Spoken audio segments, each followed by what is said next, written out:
mga sinabi mo para ka nag-speech. Huwag ka nga. Hindi naman ako nag-speech eh. Sinasabi ko lang sige yung na totoo. nga. Sige, naiintindihan na kita.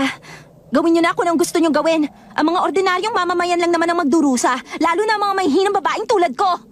Lalabanan natin sila para sa mapayapang kinabukasan! Okay! Bahala na nga, pero sa pagkakataong to, nagkakamali ka. Para kang baliw na diktador. Hindi na yan normal. Wala na ako magagawa. Kundi, pagpasensyahan kayong lahat.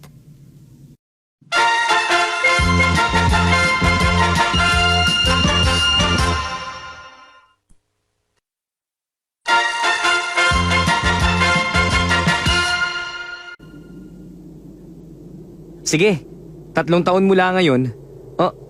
Ikalabindalawa ng Mayo, alas 10 ng umaga sa islang yon. At kung sino yung hindi desididong lumaban, wag na magpakita. Okay? Kakarot!